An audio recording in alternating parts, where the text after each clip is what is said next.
Hello प्यारे भाइयों और बहनों, आपका मेहर टीचिंग में स्वागत है। मैं राजस्थान माध्यमिक शिक्षा बोर्ड की बुक 6 से लगा के 12 क्लास तक की सारी बुक में जो भी हिस्ट्री, पॉलिटी और ज्योग्राफी के टॉपिक मिलते हैं वो पढ़ाती हूँ, और वो भी सिलेबस के अकॉर्डिंग। तो ये कांस्टेबल का सिलेबस है, और इसके अंदर अब हमारा चल रहा है भारत की भौगोलिक विशेषता या भू आकृतिक प्रदेश। तो उसके अंदर अब देखो, ये कांस्टेबल का सिलेबस है, इसके अंदर भारत की स्थिति और भौतिक विभाजन दिया हुआ है। ये टॉपिक देख सकते हो आप। तो इसके बाद ये टॉपिक कहाँ कहाँ दिया हुआ है, फिर ये राजस्थान 9th क्लास और 11 क्लास की बुक से मैं पढ़ाती हूँ, वो भी देखना आप, स्किप मत करना। ये ग्राम विकास अधिकारी यानी ग्राम सेवक वीडियो की एग्जाम सिलेबस है, और इसके अंदर कौन सा टॉपिक है वो भी देख सकते हो। इसके अंदर भारत का भूगोल कहाँ कहाँ दिया हुआ है, और इसके अंदर भारत की भौतिक विशेषताएं नहीं है। इसके अंदर भारत की परिस्थिति और वन्य जीवन है। एक तो एक राजस्थान का प्राकृतिक भूगोल, जिसके अंदर भारत की जलवायु और वनस्पति टॉपिक हैं, वो भी आपको राजस्थान बोर्ड बुक में कहाँ है टॉपिक, वो मैं बताऊंगी। और विश्व की भौतिक विशिष्टता, महत्वपूर्ण स्थान, पर्वत, ये भी कहाँ है वो भी मैं बता दूंगी आपको। ये 2nd ग्रेड का सिलेबस है टीचर का, और इसके अंदर आपको राजस्थान का भूगोल कौन सा टॉपिक है वो भी मैं आपको बता दूं। ये भारत का भूगोल और भारत की भौगोलिक विशेषताएं, जलवायु, मिट्टी, प्राकृतिक, वनस्पति। राजस्थान का भौगोलिक विशेषताएं, इसमें विशेषताएं हैं, वहाँ भू आकृतिक प्रदेश हैं, तो जलवायु, मिट्टी, प्राकृतिक, वनस्पति, ये सब हैं। ये टॉपिक भी मैं पढ़ाऊँगी आपको। ये कहाँ है ये आप देख सकते हो, 2nd ग्रेड का सिलेबस है। और वेरी इंपॉर्टेंट, रीट 15 मई को एग्ज़ाम है, आपको पता हो तो। और RS मेन में भी ये टॉपिक है, तो ये देख सकते हो। रीट में भू आकृतिक प्रदेश, जलवायु, वन, प्राकृतिक, वनस्पति, वन्य जीवन और बहुउद्देशीय नदी घाटी परियोजनाएं वगैरह। और राजस्थान का भूगोल में भी भौतिक प्रदेश है, तो इसके अंदर भौतिक प्रदेश है। 2nd ग्रेड में भौगोलिक विशेषताएं है, तो इन दोनों को हम पढ़ेंगे। जो भौगोलिक विशेषताएं हैं वो भी मैंने पढ़ लिया है, आपको बता दिया। इसका आज ये 5वां पार्ट है। विशेषताएं भी है, और इसके भू आकृतिक प्रदेश कितने भागों में बांटा है, दोनों चल रहे हैं, वो भी राजस्थान बोर्ड बुक के अनुसार ही चल रहा है। आप देखें, ये भारत का भौतिक स्वरूप कितने भागों में बांटा है, ये भी देख सकते हो आप। और यहाँ से मैंने उत्तरी पर्वतीय प्रदेश पढ़ा लिया। उत्तर का विशाल मैदान, थार का मरुस्थल, प्रायद्वीपीय पठार सब हो गई। अब समुद्र, तटीय मैदान व द्वीप समूह हैं।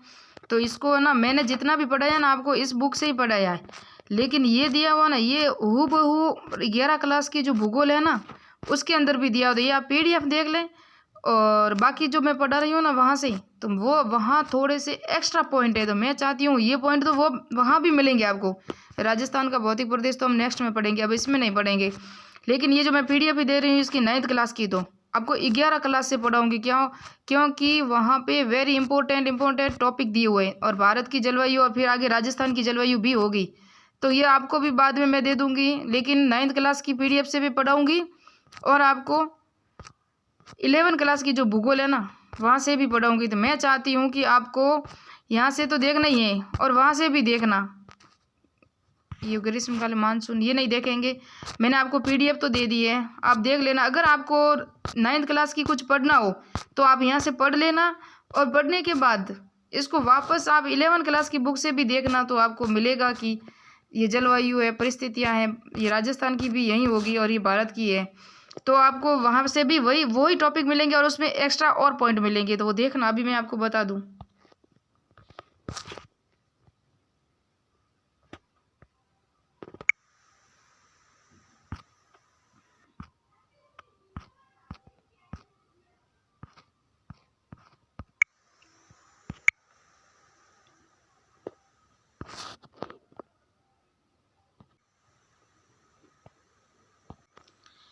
ये भारत संरचना, उच्चावच, स्थल आकृति, यहाँ से अब मैं बता दूँ आपको, ये सब पढ़ा दिया मैंने।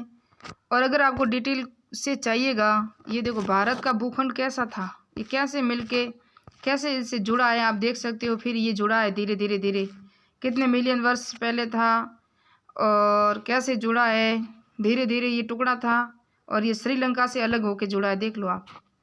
और ये लघु हिमालय वगैरह तब हमने सब पढ़ा दिया। और ये एक बार मुझे आपको मैप सारे बताने हैं, तो वो धीरे धीरे मैं बता दूंगी। और अब हमको टॉपिक कौन सा पढ़ना है वो मैं देख लेती हूँ।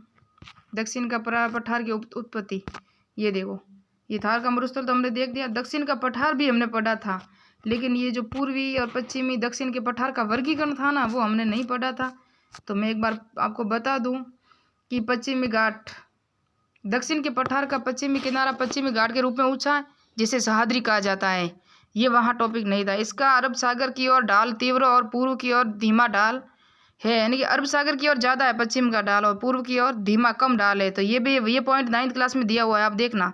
लगभग 1000 मीटर औसतन ऊंचाई वाले सह्याद्री को ताप्ती घाटी से कुमारी अंतरिक्ष तक क्रमिक विस्तार है। और भोर घाट, थाल घाट, पाल घाट दर्रे कहाँ हैं? पश्चिमी घाट में है। दक्षिण में सह्याद्री पूर्वी घाट से मिल जाती है। दक्षिण में किससे मिलती है? पूर्वी घाट से। जहाँ नीलगिरी पर्वत इसकी सबसे ऊंची चोटी दोदा बेटा 2637 मीटर। ये अभी अभी रीट में भी आया था कि जो दक्षिण भाग में जो दोदा बेटा है, नीलगिरी की सबसे ऊंची चोटी कौन सी? तो दोदा बेटा है। यही अन्नामलाई, इलायची और पालनी की श्रेणियों का संगम है। कहाँ है? नीलगिरी पहाड़ियों के बीच अन्नामलाई, इलायची और पालनी की पहाड़ियों का संगम है दोदा बेटा में। निकट ही प्रसिद्ध पर्यटन स्थल उट्टकमंड, कोडाई कनाल आदि स्थित है। महाराष्ट्र में महाबलेश्वर और 1438 मीटर पर्यटन महत्व स्थान है। महाराष्ट्र में कौन सा है? महाबलेश्वर। सह्याद्री का उत्तरी भाग लावा से ढका है। किससे ढका है? लावा से ढका है। दक्षिणी भाग नाइस, दक्षिणी किससे बना है? नाइस और शिस्ट और चर्नोकाइट शैलों से निर्मित है। इससे निकलने वाली अधिकांश नदियां गोदावरी, भीमा, कृष्णा, तुंगभद्रा, पेनर, कावेरी, ताम्रवती, पेरियार, वेगई आदि पूर्व की ओर बहती है। ये सब नदियां पश्चिमी घाट से निकलती है और पूर्वी बंगाल की खाड़ी में गिरती है। जहाँ से ये नदियां सह्याद्री के पठार पर उतरती हैं, सह्याद्री से वहाँ जलप्रपात बनाती हैं। महाबलेश्वर में येना जलप्रपात कहाँ है? महाबलेश्वर में। कावेरी नदी का शिव समुद्रम प्रपात, ताम्रवती नदी का पापनाशम प्रपात, ये 3 प्रपात आपको याद रखना है। पश्चिम की ओर बहकर अरब सागर में गिरने वाली नदियां कम है, किंतु ये भी जलप्रपात बनाती हैं। नर्मदा, ताप्ती अतिरिक्त शरावती नदी का जिरशपा, श्री महात्मा गांधी प्रपात 250 मीटर मुख्य हैं। ये सभी प्रपात सस्ती जल विद्युत उत्पादन के लिए अनुपम प्राकृतिक भेंट है। ये इतना डिटेल से वहाँ नहीं था जितना यहाँ है। पूर्वी घाट, ये घाट पूर्वी तट के समांतर लगभग 800 किलोमीटर की लंबाई फैले। ये पश्चिमी घाट से भिन्न है, क्योंकि इसकी अपेक्षा कि नीचे तट से को काफी दूर स्थित अक्रमिक है। ये उत्तर में महानदी की घाटी के दक्षिण में नीलगिरी पर्वत तक फैला है। महानदी से लगाकर नीलगिरी पहाड़ी तक फैला हुआ है। कौन से? पूर्वी घाट। पूर्व की ओर बहने वाली नदियों की पूर्वी घाट को काफी छिन्न विच्छिन्न कर दिया। पूर्वी घाट औसतन ऊंचाई 600 मीटर है, किंतु इसमें नीलगिरी 1516 मीटर व महेंद्रगिरी 1501 मीटर ऊंची चोटियां हैं। महेंद्रगिरी और नीलगिरी पूर्वी घाट में है। पूर्वी घाट के निर्माण में आग्नेय व अवसादी उत्पत्ति की शिष्ट, नीस, कार्बन, चर्नोकाइट और खेडलाइट आदि शैलें हैं। तो अग्नेय में और अवसादी 2 शैलें यहाँ उत्पत्ति हैं। ये देखो आप, ये बिल्कुल डिटेल से दिया हुआ है, मैप भी आप देख सकते हो। अजंता, बालाघाट, ये शिवाजी नगर, कृष्णा, ये देख सकते हो आप, पूरी नदियाँ दी हुई। ये पालघाट दर्रा कहाँ है? ये रहा, ये पालघाट दर्रा। अन्नामुडई, ये अन्नामुड़ा, ये अन्नामलाई की पहाड़ियाँ, कारागंड की पहाड़ियाँ, और ये गई नदी, ये मन्नार की खाड़ी, और ये दोदा बेटा सबसे ऊंची 2000, और सेवराय की पहाड़ियाँ कावेरी नदी के बीच में, ये सभी मिली हुई हैं, देख लो आप। और यहाँ महेंद्रगिरी होगी सबसे ऊंची चोटी, ये कृष्णा नदी। तो ये आपने देखा मैप, और एक बार मैं आपको पूरे डिटेल से मैप भी बताऊंगी, लेकिन पहले हम इसको पढ़ लेते तो अच्छा है ना। और अभी ये वीडियो तो बड़ा लंबा बन जाएगा, लेकिन क्या करूं अब मैं, अगर नहीं दूं आपको तो भी आप भी कह दोगे कि नहीं दिया, हमें कुछ पढ़े ही नहीं। ये शैले है, ये बता दिया मैंने आपको, और थोड़ा सा ये पढ़ दूं, और ये आप देख सकते हो। इसी में विघटन उपजाऊ काली मिट्टी के पठार धरातल पर लगभग 5 वर्ग किलोमीटर, 5 लाख, ये 5 लाख भी पढ़ दिया था हमने उस 9th क्लास में, देख लेना अगर नहीं देखा हो तो। कौन कौन से राज्य, ये भी लिखा हुआ है वहाँ 9th में।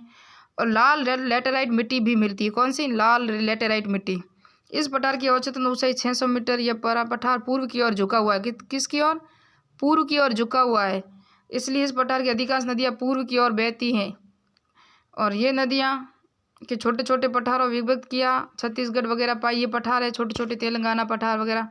और इससे घिरा समतल प्राय उच्च क्षेत्र है जो समुद्र तल से 300 मीटर ऊंचा है। भूगर्भ शास्त्रियों का मानना है कि शिलांग का पठार इसी का सुदूर उत्तर पूर्वी पठार विस्तार है। तो ये शिलोंग का पठार आया था ना, ये प्रायद्वीपीय पठार या उसका भाग है, इसलिए हमको याद रखना है। और ये समुद्र तटीय मैदान, ये देख लो, ये समुद्री तटीय बाद में हम पढ़ेंगे ना, पूर्वी तटीय और ये पश्चिमी तटीय नहीं पढ़ा हमने सिर्फ पूर्वी घाट और पश्चिमी घाट पढ़े हैं। तो अभी हम पढ़ेंगे, ये देखो पूर्वी घाट और पश्चिमी घाट पढ़े हैं। अब हम पूर्वी तट और पश्चिमी तट नेक्स्ट वीडियो में पढ़ेंगे, जो पश्चिमी तटीय मैदान, पूर्वी तटीय मैदान, क्योंकि यहाँ डिटेल में और भी दिए हुए हैं और जितने भी एग्जाम में क्वेश्चंस आए थे ना वो यहीं से आए थे। फिर द्वीप समूह पढ़ेंगे, तो मुझे लगता है 1-2 वीडियो और बनेंगे जिससे हमारा ये भारत की भौतिक विशेषताएं और अवस्थिति विस्तार पूरा हो जाएगा। Thank you watching my video.